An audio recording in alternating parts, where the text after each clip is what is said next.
तो हम इन्वायरमेंट पे थे। इन्वायरमेंट देखेंगे अभी सभी स्टूडेंट्स मिलके, और national park and wild life sanctuary कर ली थी। अब जो नेक्स्ट प्रोटेक्टेड एरियाज़ हैं इन सीटू कंजर्वेशन के अंदर ही, उनको बोला जाता है कम्युनिटी एंड कंजर्वेशन रिजर्व्स। तो कम्युनिटी एंड कंजर्वेशन रिजर्व्स क्या होते हैं? नेशनल पार्क होते हैं, वाइल्ड लाइफ सेंचुरी होती है। नेशनल पार्क और wild life sanctuary, for example दो नेशनल पार्क हैं, एक का नाम है एक्स नेशनल पार्क, एक का नाम है वाई नेशनल पार्क। दोनों पास पास हैं, तो दोनों के बीच का एरिया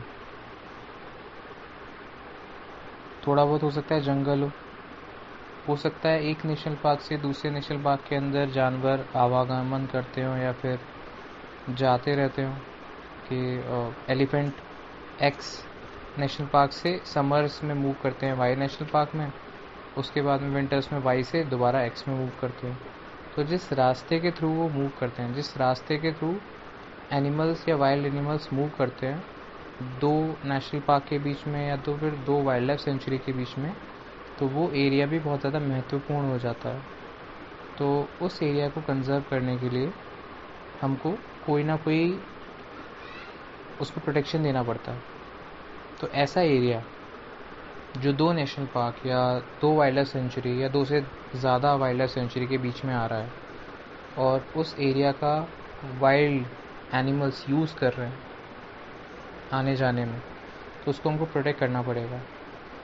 अगर वो ज़मीन जो कि दो नेशनल पार्क के बीच में है, अगर वो सरकार की ज़मीन है, तो सरकार उस ज़मीन को प्रोटेक्ट करने के लिए एक टैग दे देती है जिसे बोलते हैं कंजर्वेशन रिजर्व।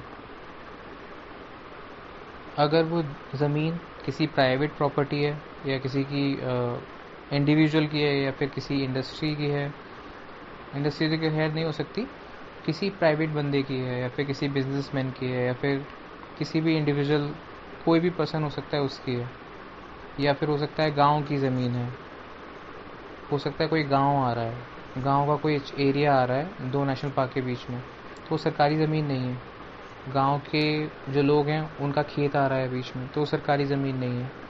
तो ऐसी ज़मीन जो कि सरकार की नहीं है लेकिन दो नेशनल पार्क या फिर वाइल्ड लाइफ सेंचुरी के बीच में आ रही है और उसका वाइल्ड एनिमल्स यूज़ कर रहे हैं, उसको कंजर्व करने के लिए अगर प्राइवेट ज़मीन है तो उसको टैग दिया जाता है कम्युनिटी रिजर्व। तो कंजर्वेशन रिजर्व और कम्युनिटी रिजर्व दोनों एक ही काम करते हैं। दो नेशनल पार्क या दो वाइल्ड लाइफ सेंचुरी के बीच में जो एरिया है और जो इम्पोर्टेंट एरिया है उसको प्रोटेक्ट करना है। तो अगर वो किसी सरकारी ज़मीन पर है तो उसे बोल देंगे कंजर्वेशन रिजर्व। अगर वो प्राइवेट प्रॉपर्टी है या फिर लोगों की प्रॉपर्टी है और उसको प्रोटेक्ट करना है, उस एरिया को प्रोटेक्ट करना है, तो उसको बोल देंगे कम्युनिटी रिजर्व। अब एक बार उस ज़मीन को कम्युनिटी रिजर्व या फिर कंजर्वेशन रिजर्व बना देते हैं तो वहाँ पे माइनिंग नहीं हो सकती है, लार्ज स्केल इंडस्ट्री नहीं लग सकती है, या फिर कोई बहुत बड़ी कंस्ट्रक्शन एक्टिविटी नहीं हो सकती है। इससे ये होता है कि जो वाइल्ड एनिमल्स मूव कर रहे थे एक नेशनल पार्क से दूसरे नेशनल पार्क के अंदर, तो वो सिक्योर फील करते हैं और उनकी पॉपुलेशन कम नहीं होती, जिससे हम उनको कंजर्व कर पाते हैं। तो कम्युनिटी एंड कंजर्वेशन रिजर्व का कॉन्सेप्ट सेम है, लेकिन बस जो ज़मीन अगर सरकार की है तो उसे कंजर्वेशन रिजर्व बोलेंगे, ज़मीन अगर किसी एक इंडिविजुअल की है या फिर बहुत सारे लोगों की एक साथ ज़मीन है तो उसे बोलेंगे कम्युनिटी रिजर्व। बस ये इम्पोर्टेंट था। पहला कम्युनिटी रिजर्व भारत में जो बना था वो पंजाब में बना था, जगह का एरिया है केशवपुर मियानी। पहला कंजर्वेशन रिजर्व जो इंडिया में बना था वो तमिलनाडु में बना था। अब एक और पहलू है इन सीटू कंजर्वेशन का, या फिर एक और तरीका है इन सीटू कंजर्वेशन का, जिसे बोलते हैं सैक्रेड ग्रुव्स। सैक्रेड ग्रूव, सैक्रेड मतलब जो बहुत ज़्यादा इम्पॉर्टेंट हो, रिलीजियसली इम्पॉर्टेंट चीज़ को सैक्रेड बोला जाता है या पवित्र बोला जाता है। ग्रूव GROOVES, ग्रूव मतलब फॉरेस्ट होता है, तो सैक्रेड फॉरेस्ट यानी पवित्र जंगल या फिर ऐसे जंगल जो बहुत ज़्यादा रिलीजियसली महत्वपूर्ण है लोगों के लिए। तो ये एक तरीका होता है जिससे लोग खुद से आगे आके उस एरिया को प्रोटेक्ट करते हैं। फॉर एग्ज़ाम्पल बहुत सारे ट्राइबल इलाके होते हैं जहाँ पे ट्राइबल्स किसी एक पर्टिकुलर पेड़ को पूजते हैं या फिर पूजा करते हैं, वर्शिप करते हैं, या फिर किसी एनिमल को पूजते हैं अगर वो उस पर्टिकुलर जंगल में रहता है। तो जो ट्राइबल्स होते हैं उस जंगल को कभी हार्म नहीं करते, कभी हानि नहीं पहुंचा सकते, ना पहुंचाना चाहते, क्योंकि उनको लगता है कि उनके देवी देवता उस जंगल में हैं। वो जो पेड़ है वो एक तरीके से उनके लिए गुड लक है या फिर रिलीजियसली इम्पोर्टेंट है, तो वो उस एरिया को, उस फॉरेस्ट को कभी नुकसान नहीं पहुंचाएंगे, उल्टा उसको प्रोटेक्ट करेंगे। तो ये सैक्रेड ग्रूव्स का कॉन्सेप्ट। इसको एक और एग्जांपल से देख सकते हैं, जैसे हिंदूज़ में पीपल के पेड़ बहुत ज़्यादा इम्पोर्टेंट होते हैं। ऐसा माना जाता है कि पीपल के पेड़ में भगवान विष्णु का वास होता है। तो कोई जंगल है जहाँ पे पीपल के पेड़ बहुत ज़्यादा हैं, तो लोग खुद कहते हैं कि हाँ, हम इन पेड़ों को नहीं काटेंगे या फिर कटने नहीं देंगे। तो लोगों के मन में खुद से भावना आ जाती है कि हाँ, इस पर्टिकुलर जंगल को, इस पर्टिकुलर फॉरेस्ट को इस रीज़न से बचाना है क्योंकि ये हमारे लिए बहुत ज़्यादा रिलीजियसली इम्पोर्टेंट है, सेक्रेड है। तो या फिर हो सकता है उस जंगल के अंदर कोई पवित्र झील हो, या फिर कोई पेड़ हो, या फिर कोई जानवर हो जो उनके लिए बहुत ज़्यादा महत्वपूर्ण हो, और इसलिए या इस रीज़न से उस फॉरेस्ट के एरिया को वो कंजर्व करना चाहते हैं। इस तरीके के जो सेक्रेड ग्रुप्स हैं वो पूरे भारत में पाए जाते हैं। कुछ एग्जाम्पल्स हैं, जैसे सरना, छोटा नागपुर प्लेट्यू के अंदर सरना ट्राइब्स हैं, वो प्रोटेक्ट करती हैं। सिक्किम के अंदर एक लेक है, खेचिरो पतरी लेक या खेचिरो पलरी लेक, वो बुद्धिज़्म में बहुत ज़्यादा महत्वपूर्ण है वो लेक, तो लोग उसके आसपास के एरिया को प्रोटेक्ट करके चलते हैं। सिमिलरली जैसे अमरनाथ है या फिर वैष्णो देवी हैं, तो ये इम्पोर्टेंट जगह हैं। तो अगर कोई पिलग्रिम अगर जाता है वैष्णो देवी में, अमरनाथ में, केदारनाथ में, तो वो चाहता है कि उस जगह को गंदा ना करे, उस जगह को एक्सप्लॉइट ना करे। तो इस तरीके के एग्जाम्पल्स हैं। अब नेक्स्ट इन सीटू कंजर्वेशन के लिए देखते हैं बायोडाइवर्सिटी हेरिटेज साइट्स। अब बायोडाइवर्सिटी हेरिटेज साइट क्या होता है? बेसिकली ये ऐसी साइट्स होती हैं या ऐसी जगह होती हैं जहाँ पे बहुत ज़्यादा अच्छी मात्रा में डाइवर्सिटी है, अलग अलग प्रकार के जीव जंतु पाए जाते हैं। ठीक है, एक तरीके से बायोडाइवर्सिटी हॉटस्पॉट जैसे थे ना, उसी तरीके से। लेकिन बायोडाइवर्सिटी हेरिटेज साइट्स को डेजिग्नेट किया जाता है भारत सरकार के द्वारा, और इसका एक एक्ट है, बायोलॉजिकल डाइवर्सिटी एक्ट या फिर बायोडाइवर्सिटी एक्ट 2002। कभी कभी यूपीपीसीएस के अंदर क्वेश्चन आ जाता है मैच द फॉलोइंग के लिए, पूछता है कि बायोडाइवर्सिटी एक्ट कब आया था, तो 2002 में आया था। बायोडाइवर्सिटी हेरिटेज साइट उन जगहों को डिक्लेयर किया जाता है ऐसे इकोसिस्टम जहाँ पे बहुत ज़्यादा बायोडाइवर्सिटी है, जहाँ पे एंडेमिक स्पीशीज़ रहती हैं। एंडेमिक स्पीशीज़ हम लोग पहले से ही डिस्कस कर चुके हैं। एंडेमिक स्पीशीज़ ऐसी स्पीशीज़ होती हैं जो कि उस पर्टिकुलर एरिया में ही पाई जाती हैं, उससे बाहर नहीं पाई जाती हैं। Example Asiatic lion. Asiatic lion सिर्फ गिर के जंगलों में पाया जाता है, बाकी कहीं नहीं पाया जाता, दुनिया में कहीं नहीं पाया जाता, तो वो एंडेमिक स्पीशीज़ हैं। तो ऐसे एरियाज जहाँ पे बहुत ज़्यादा बायोडाइवर्सिटी है, एंडेमिक स्पीशीज़ रहते हैं, थ्रेट फेस कर रहे हैं, और वहाँ पे की स्टोन स्पीशीज़ रहती हैं। की स्टोन, की मतलब चाबी, स्टोन KEY, स्टोन स्पीशीज़। जैसे हमने स्पीशीज़ के बारे में पढ़ा था, हमने इन्वेजिव स्पीशीज़ पढ़े थे, एक्जॉटिक स्पीशीज़ पढ़े थे, नेटिव स्पीशीज़ पढ़े थे। सिमिलरली की स्टोन स्पीशीज़ होती हैं। की स्टोन स्पीशीज़ ऐसी स्पीशीज़ होती हैं, की स्टोन स्पीशीज़ मतलब ऐसे जानवर, अगर वो जानवर उस पर्टिकुलर इकोसिस्टम में नहीं हो तो उस इकोसिस्टम का पूरा बैलेंस बिगड़ जाएगा। ज़्यादातर की स्टोन स्पीशीज़ होते हैं टर्शरी कंज्यूमर्स, या फिर जो फूड लेवल में टॉप पर बैठे होते हैं, फूड लेवल में सबसे ऊपर जो बैठे हुए होते हैं, उनको कीस्टोन स्पीशीज़ बोलते हैं। एक एग्जांपल से मैं आप सभी को समझाता हूँ कि फॉर एग्जांपल एक फॉरेस्ट है, एक फॉरेस्ट के अंदर अलग अलग प्रकार के जीव जंतु रहते हैं, घास उगती है, पेड़ हैं, पौधे हैं, ठीक है। उसके बाद में कैटल्स हैं, वाइल्ड बफेलोज हैं, डियर्स हैं, जिराफ हैं। उसके बाद में हाइनाज हैं, टाइगर है, लेपर्ड है। अब अगर तुम सपोज करो तुम लोग कि हाइनाज, लेपर्ड या टाइगर ख़त्म हो जाए, तो फिर क्या होगा? किसकी जनसंख्या बढ़ जाएगी? डियर की बढ़ जाएगी, कैटल की बढ़ जाएगी, बफेलोज की बढ़ जाएगी, वाइल्ड बफेलोज, वाइल्ड कैटल की। धीमे धीमे उनकी जनसंख्या इतनी ज़्यादा बढ़ जाएगी कि वो ओवर ग्रेजिंग करने लगेंगे, उनके लिए पूरा जंगल कम पड़ेगा और धीमे धीमे वो सारी घास खा जाएंगे, इतनी ज़्यादा पॉपुलेशन हो जाएगी। तो एक दिन ऐसा आएगा कि पूरा जंगल डिस्टर्ब हो जाएगा, क्योंकि ओवर ग्रेजिंग कर देंगे, इरोजन हो जाएगा, इतनी ज़्यादा घास उनके लिए उग नहीं रही है जितनी ज़्यादा उनकी पॉपुलेशन हो गई है। तो पूरा जंगल, पूरा इकोसिस्टम डिस्टर्ब हो जाएगा, ख़त्म हो जाएगा। अब यही स्पीशीज़ क्योंकि ज़िंदा हैं, क्योंकि अच्छे नंबर्स में हैं, कौन सी स्पीशीज़? Hyena, leopard, tiger. तो ये तीन लोग क्या करते हैं? कैटल्स को खा जाते हैं, डियर्स को खा जाते हैं, जिराफ को खा जाते हैं। उससे क्या होता है? ओवर ग्रेजिंग नहीं हो पाती, पॉपुलेशन बढ़ नहीं पाती है कैटल्स की, डियर्स की, जिससे एक संतुलन बना रहता है। तो ऐसी स्पीशीज़ को बोला जाता है की स्टोन स्पीशीज़। ऐसी स्पीशीज़ जो कि एक बैलेंस बना के रखती हैं इकोसिस्टम का।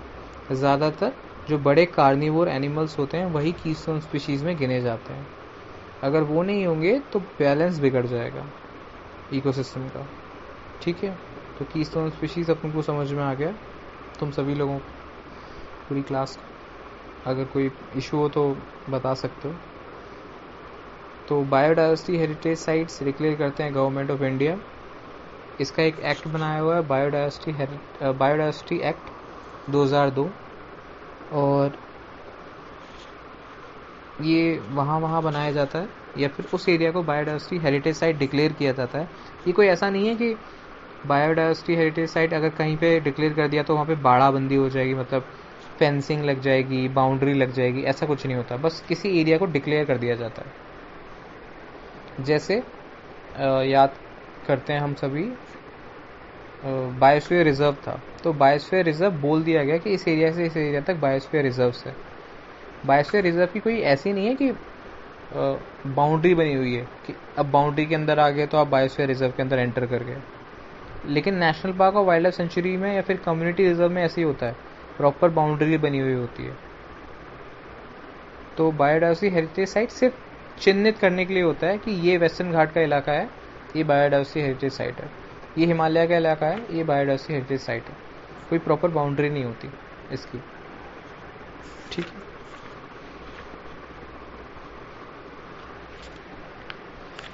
अब कीस्टोन स्पीशीज जैसे हमने पढ़ लिया, लायन, चीता, टाइगर होते हैं फॉरेस्ट में। सिमिलरली समुद्र के अंदर भी कीस्टोन स्पीशीज होती हैं।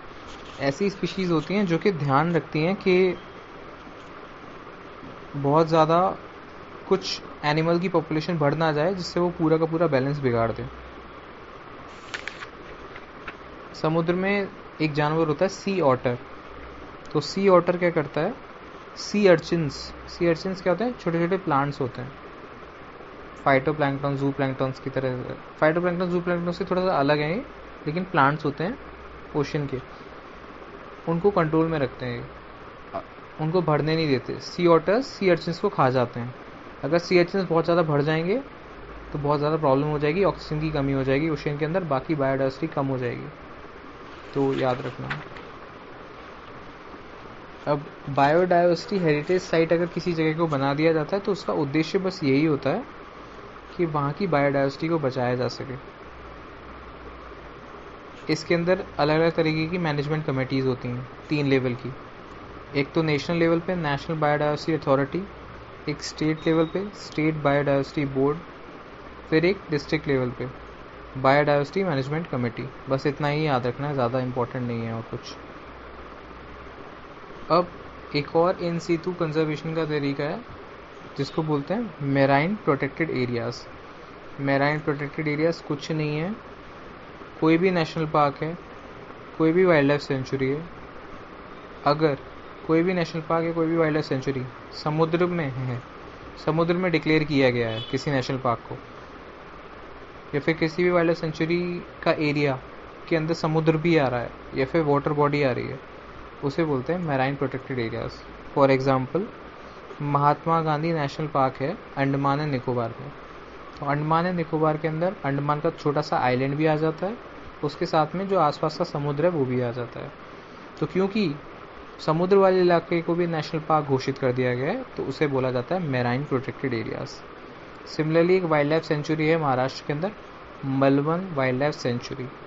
तो मलबन वाइल्ड लाइफ सेंचुरी में क्या है, वो समुद्री इलाका भी आ रहा है क्योंकि वहाँ पे कुछ विशेष कुछ इस तरीके की चीज़ें रहती हैं जिनको हम कंजर्व करना चाहते हैं, तो उसको भी क्या बोलते हैं, मैराइन प्रोटेक्टेड एरियाज। तो मैराइन प्रोटेक्टेड एरियाज अलग से कुछ नहीं होता, कोई भी वाइल्ड लाइफ सेंचुरी या फिर नेशनल पार्क अगर समुद्र में है, यानी किसी समुद्री एरिया को हमने नेशनल पार्क घोषित कर दिया है या फिर वाइल्ड लाइफ सेंचुरी घोषित कर दिया है, तो उसे ऑटोमेटिकली बोला जाएगा मैराइन प्रोटेक्टेड एरियाज। ठीक है, अब नेक्स्ट हम देखेंगे कि वाइल्ड लाइफ प्रोटेक्शन एक्ट 1972 के बारे में कुछ चीज़ें जानेंगे। वाइल्ड लाइफ प्रोटेक्शन एक्ट कब आया था, 1972 में आया था। इसका क्या उद्देश्य था, इसके अंदर कितनी कैटेगरीज हैं, कैटेगरीज जैसे शेड्यूल्स बना रखे हैं, किसके शेड्यूल में क्या क्या होता है, और वाइल्ड लाइफ प्रोटेक्शन एक्ट के अंदर कौन कौन से प्रोटेक्टेड एरियाज आते हैं, या फिर इस एक्ट के थ्रू हम क्या क्या चीज़ें बनाते हैं। जैसे नेशनल पार्क भी वाइल्ड लाइफ प्रोटेक्शन एक्ट के अंदर ही आता है, वाइल्ड लाइफ सेंचुरी भी इसी के अंदर आता है, कम्युनिटी एंड कंजर्वेशन रिजर्व भी आता है, टाइगर रिजर्व भी आता है, तो वो अभी देखेंगे। वाइल्ड लाइफ प्रोटेक्शन एक्ट 1972 में आया था और ये इम्पॉर्टेंट लेजिस्लेशन है वाइल्ड लाइफ को प्रोटेक्ट करने के लिए। और इंडिया उस टाइम पे पहला देश था जिसने अपने देश में कोई भी ऐसा कानून लागू किया था जिससे वाइल्ड लाइफ की रक्षा हो रही थी या फिर कंजर्वेशन हो रहा था वाइल्ड लाइफ के बारे में।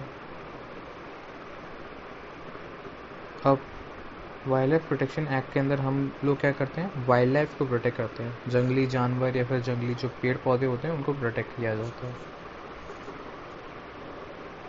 जैसे हमारे संविधान के अंदर शेड्यूल्स हैं, शेड्यूल मतलब लिस्ट है, similarly wild life protection act में भी लिस्ट हैं।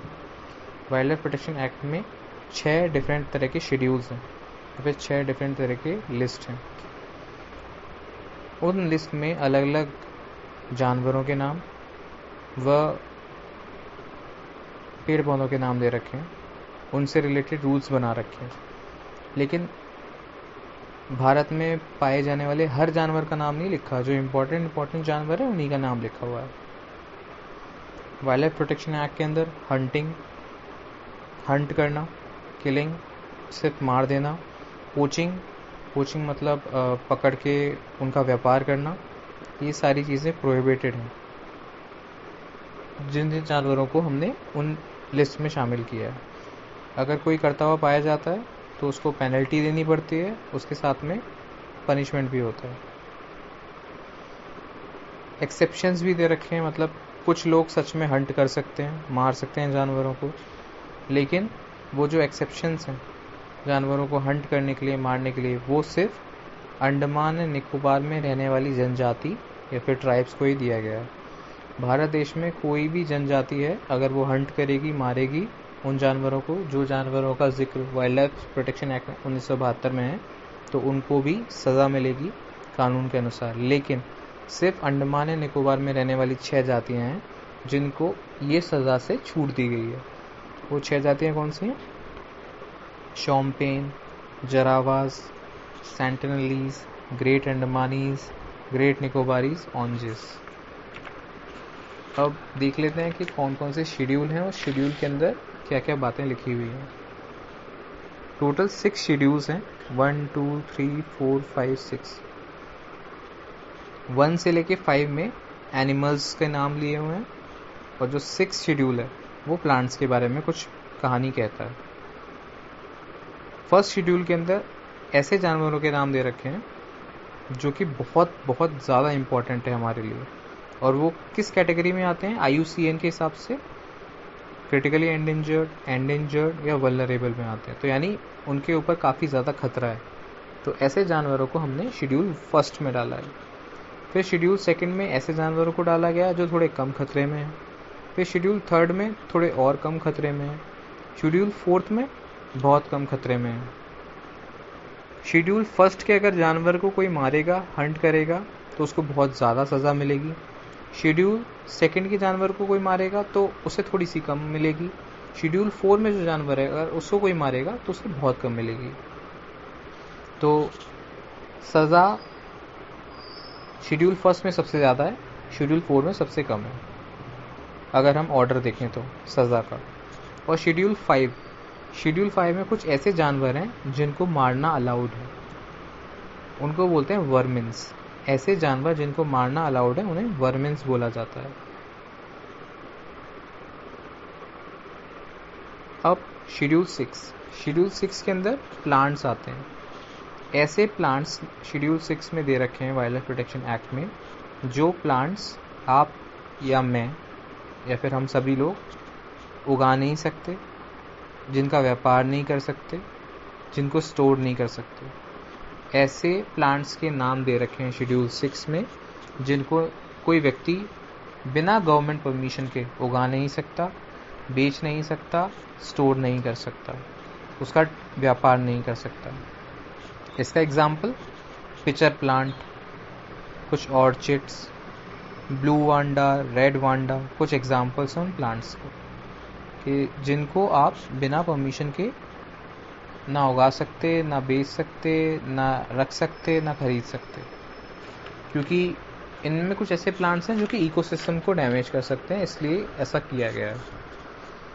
अब वाइल्ड लाइफ प्रोटेक्शन एक्ट 1972 के अंदर कुछ ऐसे एरियाज़ हैं जो हम इन सीटू प्रोटेक्शन के लिए डिक्लेयर करते हैं, जैसे नेशनल पार्क किस एक्ट के अंदर बनाते हैं हम? वाइल्ड लाइफ प्रोटेक्शन एक्ट 1972 में बनाते हैं। वाइल्ड लाइफ सेंचुरी किस एक्ट के अंदर बनाते हैं?